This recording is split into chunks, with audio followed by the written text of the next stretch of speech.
And I just heard your sound check. It was amazing. Well, thank you so much. So I used to sing in a cover band.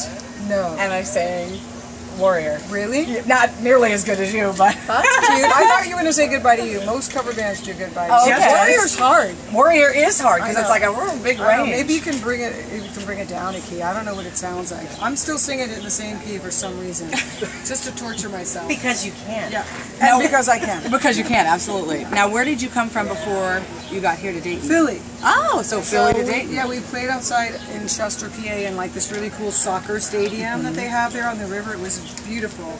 And I have old friends in Philly. I did one of my first shows ever when I was a kid in Philadelphia. I really like Philly. It's a sweet little city, I think. It's a good town. So I stayed. I took my day off there and hung out with some of my oldest friends. A guy actually I was in my first band with.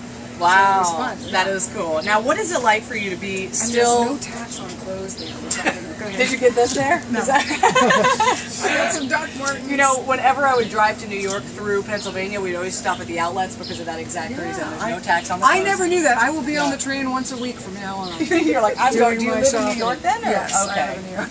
Save some money then. Just go to Philly and do some shopping. So, what is it like for you? You know, this is really your life. I mean, you did this, years and years ago, and you're still touring with Scandal. I mean, this is kind of amazing. Well, today I'm not touring with Scandal on this.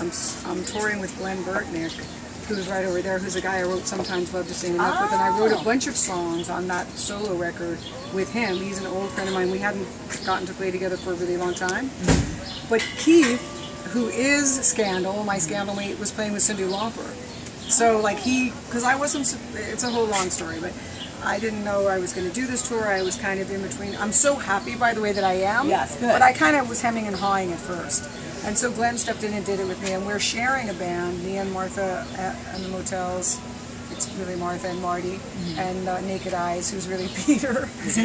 I know, it's like Patty Smythe of Scandal here with part of the right, exactly. It gets confusing. I just want to be really cleared up. But the band is good, and they play, so we're all playing. But of course, the Go-Go's are their own band, and they sound really great. The drummer is really kicking ass, and they stopped by cool. earlier, which is so cool that you guys are all still at it, and you sound just as good as the record. Thank you. Yes, so I mean much. even during your sound check. So thank you. I didn't sleep a lot last night, so we'll see how you're gonna get the old raspy Smythe again. Yes, that's awesome. Well, thank you so much for being here. The Warrior era. So happy to be here. Yeah, can we get you to do a couple liners? Yeah, for the station? absolutely. Okay, great.